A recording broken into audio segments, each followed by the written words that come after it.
emisolo kwagala ye kugwa kubwa naye ate n'embiro zino buli odduka ennyo oyinza okulubuka okitegedde naye kaba ka speed nga kakwa expert katugenda gifunira wano client yo nagenda okujja okugula kyotunda ye client agenda okuyambako kuwa omuntu omulala kitegeeza onokoze mu ngeri eri legit n'omuwa service ennunja. Madam Rosette sanso kusisinkana nago kusanga obubaka babuntise obw'ekifo kye twalambula Madam Prosite yasaba onambuzeeko ne tumukwatira video tuzimuteerako era sente yazimpadde zino nzirezi ziproving nti ziweze nange onkwasa ebiwandiiko byange ngende mbimuterekere.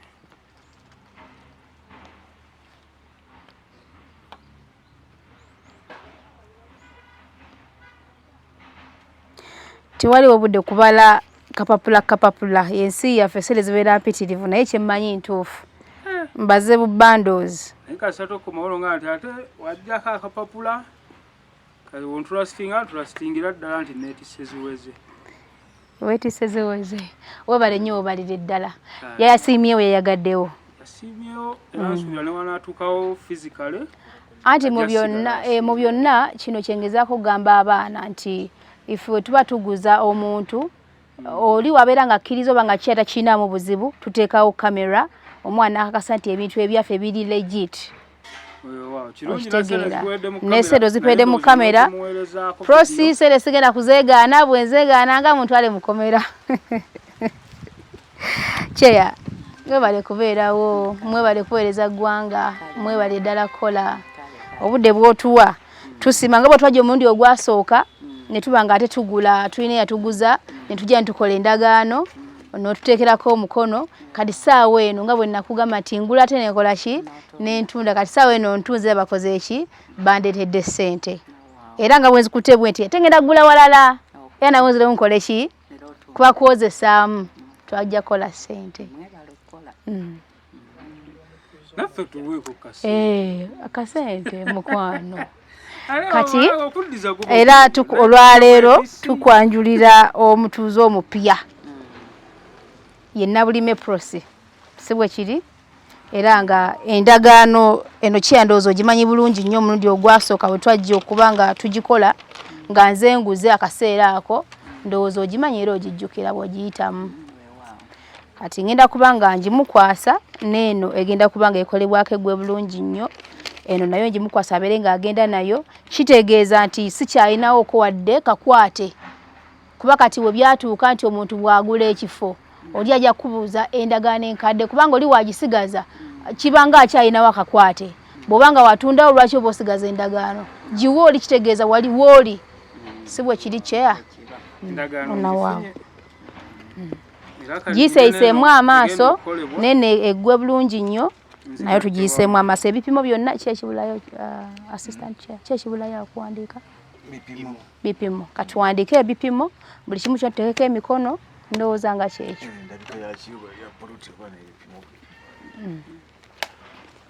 Okay. Kale, my name is Vicky and I'm here today. Sirinzeka, Rosette is tall. Ogende shaki. Ogenderedde Vicky. Ofachi na akasi kanu ka Uganda Vicky. Akasi akali kunjegoyego z'okuyombera ocean. Kati ofachi nako. Nzikiriza mbabuuze kwasamba bulidde ensonga yange gye mbadde ennuma mu mutima nga njagala gisa. Ofachi n'ensi yaffe bwaguga Uganda. Yes, akasi katono ku map. Yaffe. Kale mbalamusizaako bamaama bataata buli omu yonna gy'oli gy'obeera gy'owangaalira ku mulimo w'okolera okufuna ensimbi osobole okukulaakulana ng'omuntu awo nkusabira baraka mu mirimu egyo gy'okola era Mukama akuteeremu ekirungi kinene w'ozifuna akuyamba akulaga abantu era akusisinkanya abantu ab'amazima abantu abatuufu b'olina okuwa ensimbi zo bakuwe investment yo. This time around nendeeta Nyondo Rosette abeerenga y'omu ku bantu benteeka ku mukutu gwa Vicky Exclusive abali trustworthy abeesigika mu mbeera gye tugenda okunnyonnyola mbuliza ku bantu. Yes. Ali ku Viki exclusive. Kulamusizaako. Banayi baagala nnyo. Mwebale kusubscribinga. Mwebale kusharinga content waffe. Mwebale kutwagala. Viki abaana bakwagala. Mbagamba katata kaffe. Oye kitaffe. Oye waffe. Uncle Viki. Nange banjagala. Mbakwagala. Banjagalirayo mu watolo wange. Muwarozet is tall. Naye oli mubi. Nga gyokomeza. Ekyatwambaza Black musana guno. Mbukunoonyera bulango bw'abakirani. Mutuyambe guno omusana ogutwokeza muguleyo ku Nnyondo. Tutunda ki by the way? Tusooke Nnyondo Estate. Yes. Services oba experts. Yes. Experts menya la kakola ki? Kakyusaamuuko. Bwe tujja o advising ze mukono ngamba Rosette nkimanyi ekintu tokimaze mu bbanga ddene naye nga yes oli kumazima oli ku kituufu naye mbadde nsaba tweyongereyo emyaka nga bwegiti ofune experience y'amaanyi nnyo then ofuuke ki kati tugambe Nnyondo ki you're delivering services Nnyondo Estate Services. Yes. Kamango bato bogambye. Yes, Nnyondo Estate Services. Kati ogenda kupa emyaka emekanga ekintu kirudde mu kubanga ze mpulira nti natandikirawo okubeera expert. Manyemi embiro nungi. Emiswere ekwagala yekugwa kubwa naye ate n'embiro zino buli oddukira ennyo oyinza okulubuka. Okitegedde? Naye kaba ka speed nga kakwa expert katugenda gifunira wano. Client ono agenda okujja okugula kyotunda ye client agenda okuyambako kuwa omuntu omulala kitegeeza onookoze mu ngeri eri legit n'omuwa service ennungi as of now and even services singa expertise yes singa experience bw'oba ne services ennungi oli asobola okubeera ne experience naye nga deliveringa mbukyamu so your service at Nnyondo at your service tubabuulire ekituleesa olunaku olwaleero ekituleesa olunaku olwaleero nga bwe nzize mbagamba nti tuyina plots ez'enjawulo ngaffe aba Nnyondo Estate Services Uncle Viki bwato bwandabuddemuuko si wabi so ali kwagala yekola ki yekugwa kubwa naye mu byonna Viki ekintu kye tuyimiriddeko ge mazima n'obwenkanya atuma omukulu Tamagamaga ndekira ku kitabo ekyo kozo otumye munzikirize sikatsigala ngo CEO ngezeko kubanga nnyonnyola abatuuze abantu kakati tuzenga tubagamba oba nzenga mbagamba nti tuyina plots ez'enjawulo naddala ku Masaka Road mu bitundu eby'enjawulo okubeera leka Mengo nojja Kalagala nojja Mpigi nojja Kitemu Nsangi eno yonna paka Kyengera saawa eno wano tuli Kisozi Kisozi eno so emabegako nabalagako eyo waggulu gye nabalagako twasooka ne tuzimba rentals we buli very okay buli very fine era tulinako abantu bameka babiri ababiti bana bakuyingira era we tufunye ne poloti era we tutunze ne poti yaffe endala kubanga tubaddewo ne poti endala otuze poti yaffe endala atuma omukulu takola ki Tamagamaga naye nga nkulina bulala nnyo omaki nkwagalako ti just oli bwampisa mama yakukuza gyali nzije mukyalireko nga sina kamera eyankuza okimanyi nti oyina empisa tusooke tumalirize kino tusooke tumalirize twogere ku bazadde ekikuntumisizza kitabo kino eno nti saawa zino bwe tuva lwaki nayise Viki of course mukwano gwange ate naye akimanyi nti ebbanga lyandabidde tandabangamuuko bulyake ebbanga lyempanga tandabangamuuko bulyazaamaanya so asobola okunzikiriza okujja okutula ku mukutu guno bwaguuga nti singa abaakera ku makya n'aleeta omuntu gwateetegereza oba gwatabyeko kabanga nabako kyako abantu ku mikutu gyaffe nga tukoze eki tumaze obekeneenya kubanga tuteekamu kingi okugibeezaawo ekyo Viki okimanyi nkinyonyola oyo atakola ki atakimanyi oba atakitegeera so we namuyise twali tuyina client waffe twali tugenda okuguza wali waggulu gye tuva gye tusookedde era ndowooza buli kimu mukirabe nga bwe kitambudde kigenze bulungi nnyo then ne mugamba munnaaye waliwo nateera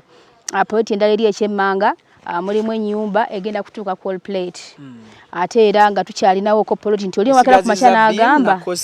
egenda ku egenda ku bimu egende waggulu kati oli ne bwagamba nti wano nga bwewalaba oli ne wagamba nti rosette awo nsobola owakola ki owagula nti kubanga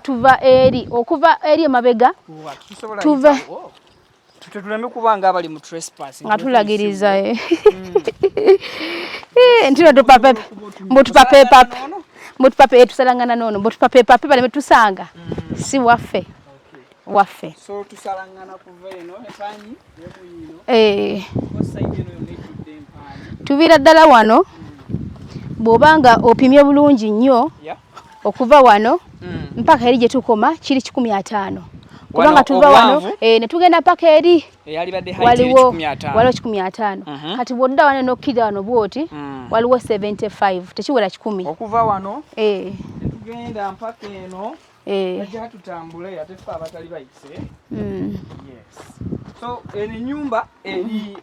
structure mbufunze wataddeko structure oba obadde ogezaako okusako temuli nnumba temuli ettaka lyako n'oggimu obimera tolaba nti no n'ebigundi bibala bulungi nnyo osukkako wano paka ku kkubo netumala wano ku kkubo kati bwe tumalayo ne tumala ne wali ne tuwola ki ne tuleegera paka eri ng'agenda okutuuka eri ku gundi olaba waliwo bazimbye wali eri tuva wano neighborhood yo mugirabye kakati bwodde eri kansooke mbakwatemu katono nnyo eri tewera 75 kati nnyo mubakkirize mbakwatemu so neighborhood tulina this side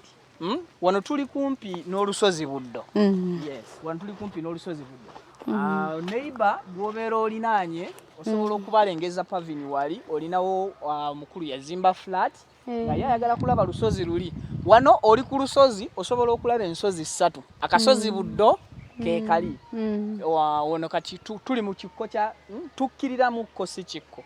tukkiriramukko kale nange azeewo obuzinkunnyonnyola akasozi okusinga nnyo obitegeera obiruddemu side era tuli ku kasozi still akabuddo kano konna akasozi kabuddo tuli wakati kalala so tuli wakati wa kasozi Buddo wadde okyatwongera ng'obimanyi nnyo kati bwe twambuka waneeno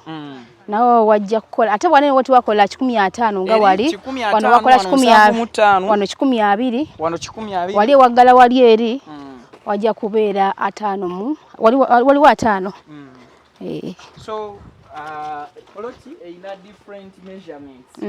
ina ebipimo ebijjawulo so tujjira ddala mpaka wano kitegeeza eno kyasobolera ddala okuteekayo structure endala oba osobola okuzimbayo kakati plan eriwo eribwetiye nti nga bwolaba nti zineno rentals nti bwe zijja bwe ziti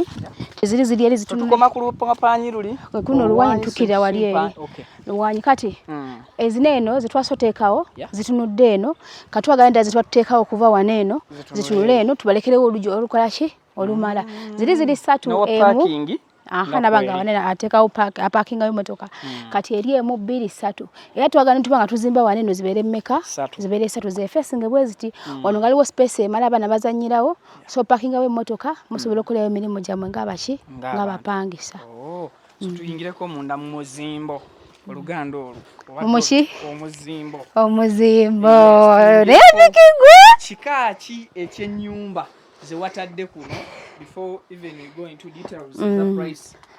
mizigo kikaaki ate kati mizigo gya kusulamu si gyagundi si maduuka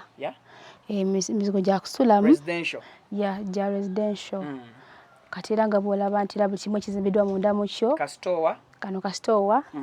kati enebeera room katugambe nti liba ddiiro then eri nebeera kitchen lyeriri wali eri oba kasitowa kitchen eri munda aba afumbira munda teyetaaga kwemenya wabweru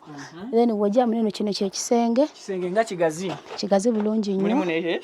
newonaabira kino kyekinaabiro self contained mu bufunze ye mukwano gwe muzimbo oguliwo kati osobola okwojja n'otwongera details ne tulaba tuyimiridde tutya who can afford this structure this property ne details endala ezifaanaganako bwezityo ekirungi kyene wantu ti n'emmotoka waliwo wantu woogula Ngamotoka tekola shi tetuukawo nendo zochirebe nti nemotoka yiri wali yakoze eki ya parking tuzere tuyite tupakinze somewhere fanti netujanga tutambula emotoka etuukira ddala nti kati waneno bana banga bapangisiza bajja mpaka waneno sama kuba wegali main wayiri weri ate wali beyongedde okubanga bazimba oluguudo olunene olwaddala kola so munene oluguudo oluki olunene so asaazi no tubadde tubalabala sigenda kwogera bisale byageze twagala okupangisa kubanga tezinnagwa tuyinza okuzunyiriza nnyo ekigenzo wantu kyusaamu yena jana gamba Rosette tukimanyi oli wa kigambo ki watugamba kusere west ojja kutuwa nenga tebikyuseemuko so tumaliriza bwe tumaliriza wabeere ready tufune aba clients abagenda okujja okubeeramu tubabulira akabeeyi so tutereze tutunda property oba tupangisa property tukola ebintu bya mirundi esatu giringa gya mirundi ena kati kambi kuno kwe tuli kati waneeno n'omuntu asobola okuvayo n'agamba Rosette nabye wantu awo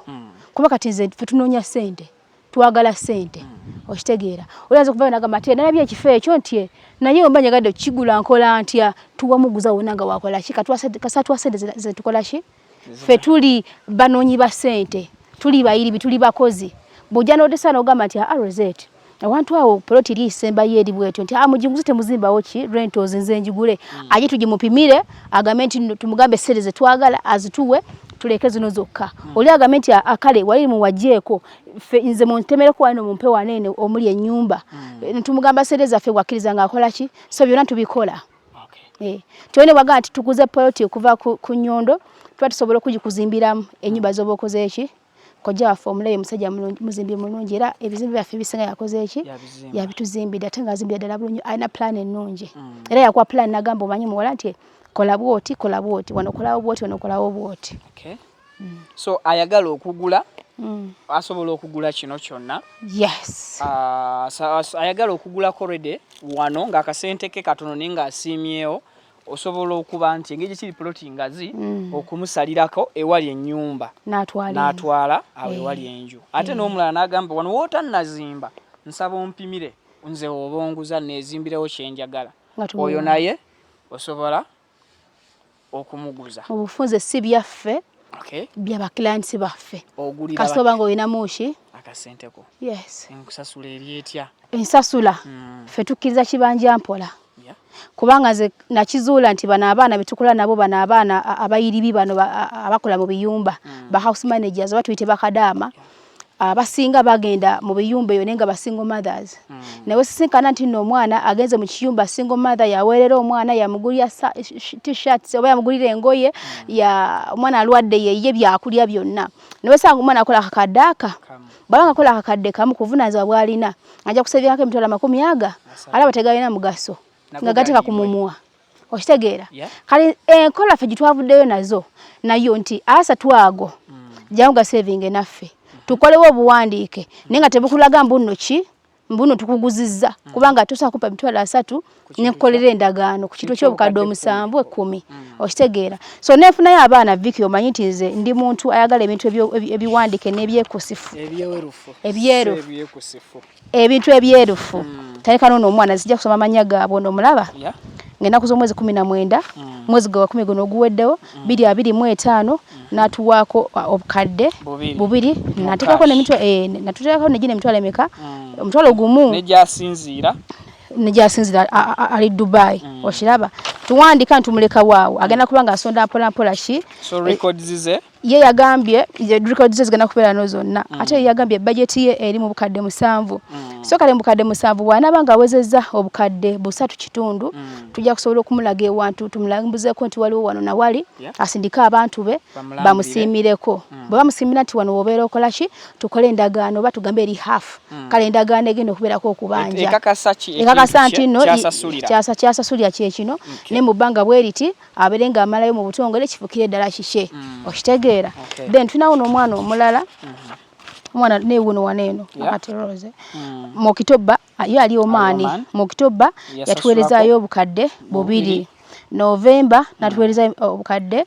akadde kamu November yakavaako era ne 27 natuweereza emitwalo ameka November nga 11 ya savingako ona wali alinawo kasente then nenga 27 nti lwakuba kati alinawo obukadde busatu kitundu obukadde obusatu ekitundu agala ya 10 kitegeeza babulako kamu kitundu tumulage epoti eze 10 weziri aberenga akola kinga asiima tukole endagaano abafumine batekeko ki ndagaano efe tugitwale then amala akoleshi ahene kino tukibalaze bulungi nnyo twadde wa chairman nti endagaano enkade katinze jemba naguleko gye twagulirako tujikwana tujimuddiza kubanga fe tulinawo kakwato bane bajiyuza wali eri oyo kamwenyini kikulu mukwata endagaano ne mujiwo omuntu kwe mwagulira naye nasigaza na tracing a background yetaka naye namanye ekigenda mu maaso so le tujisigaza tuberenga ati nafa bachajinako obuvunanyizibwa baba kwaddemu sente ate gobo chainako obuvunanyizibwa kuyo ekyo nga kikola ki nga kivaawo so kati ono omwana wanabanga ayongedde akade kamu n'ekitundu era ali willing okubanga tumulaga ng'amalanga akola ki nga savinga naffe then ono naye nani nabunje wono ali Saudi kati ye yatwaka emitwalo 5 nga 1st January 2nd February natwaka 5 nga 11 April natwaya kakadde wanatwaye emitwalo 2 ntwana tumwana so okusavinga n'emitwalo gy'ameka 2 mu mwezi nagamba nti okusezera ku budget yange ziduseze nakoze ki zenna savings sere zange zizo nazo nezitukola ki tuziwandika so bino bya bwerufu ono naye yagamye naye ayagala ali Dubai netona batuwako just na notice mu notice mbere nga asobola okumujjukira aberenga atandika nayo kola ki so kino kyengamba abaana nti Vicky kijja kuzibuwalamu uko omwana okuba n'emitwalo 30 bakakadde akamu okuzikunganye wamu oba gavumenti nukanzikunganya wamu zonna ziwere aba akazikunganya esente ziyita ebizimu ze sibira na sente kitegeera sente zireta ebizimu ze sikola ki sibira na sente olinganze yes ate ze sitereka nsimbi ku banka akasente kembeera afini kuba kekana kati noonya akataka mwekajja oba jiko nendikola ki kasita libera nga liri ku musingi mutuufu nga tewali nkayana nga akasente kangakola ki ngateeka wao siteka sente mu banka siteka sente mu nyumba siteka sente mu nsawo yange mbera mukalu eva okitegeera kati beba na kyembasa banti oboyi naye akasente ko tokatereka akasente kakola ki kaleeta ebizibu kakema kaleeta ebizibu kati gwe jangu sijja kaka mwana yenna Vicky zebanga limbalewe ne ku media bana baba solo okumanya ne banjulira nti ono Rosette yakola kino yakola kiri nesigenda kaka mwana yenna uli anti ampulirira mu eddembe kwatagane maamawo oba muganda wo obani tusisinkane nzompe sente tuziwandike naye awandike ko waliri akoleshi obala kujja waka mama wange nkutwalayo obala kujja wa wembera wona kutwala wona akola ki sikweka wa okitegeera tubuuza kimu erosi ono yenna nnyini wano kasa kibanga kikonfamingiddwa tewaba mutawaana exactly okay so kale ayagala nyondo Rosette atali nyondo media yes because tuli mu estate kati yeah contact agala nyondo Rosette ogenda kutusanga ku +971 524 670 nenda kujiddamu ati nayo mpya bana akatinga okay +971 524 670 ya Uganda jibampereko tujazi kuteera contact sikatu zibateere obuteezi kale okay so omwana ali eyo ngofuna salary wakakadde kamu mitwalo 7 mitwalo 5 nebo baba no Uganda nga osobola okukekkereza no saving emitwalo 3 omwezi nsuubira osobola okusavinga sente ez'emyezi 3 noba ng'owezaawo kumpi miliyoni ya sente ebebulako mitwalo 10 kitwale nti weewadde ebbanga lyakuterekayo obukadde nga buna onoonyeka poloti I will advise you bw'oba ofunye omuntu asobola okuba legit mu nkola y'ebintu ate nsuubiza ntogenda kwefuulira abaana maaso eyo nandibale neefuula Daviki nkute kusereza abaana obukadde n'obukadde sina sente ezempa kusa nze ndya kukungira abantu bajje bakusavingere lumu naawe era bakuwagire then from there abantu banaaba bafunye tunoonya development omwana aleme kumalako kyeyo kya myaka 2 wallahi ng'akomyewo n'emitwalo 6 sina kindi agenda okumalako ebbanga eryo lyonna nga ku akawunti akomyewo n'obukadde 3 ate nga nabwo bwakusimbira line mu banko bu withdrawinga so jangu ne property yo nga tolina gwogenda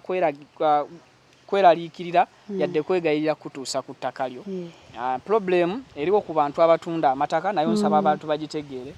Naddala baba baguza abantu ab'ebweru babakandaaliriza bwe bakomawo okubalambuza poloti zaabwe. Kibi nnyo. So omuntu ne bw'ajja olwaleero saa mukaago gwe ekyo nagamba ku makya tukeere mugambe nti kankukole ki siriiwo ne kankuwe address oba nninda nkwetwalireyo ku lunaku bwe ruti. Nina omuntu gwe ngenda okufaafaagana naye yefafaagana naye yabbye abaana bawera naye oyo tujja kufaafaagana naye kasita tukkiriziganyiza Nyondo nja kulondoolanga enkola ye ey'ebintu tuli wano mu kibuga mwe tutabaalira. Olina poloti singa bitundu kinaki abantu bwe bayetaaga okubanga bamanya. Naddala ku Masaka Road wamwekwata nnyo. Twamwekwata nnyo kubanga kwe tuva tuli b'Empigi. Kati Masaka Road ovira ddala Mpigi. Ovira ddala Kamengo. Tulinayo Kamengo polisi ez'enjawulo, tulina eka yetemerako abaana kuba kasente ke yateeko kasaamusaamu nti buli mwana asobola okukasobola bukadde busatu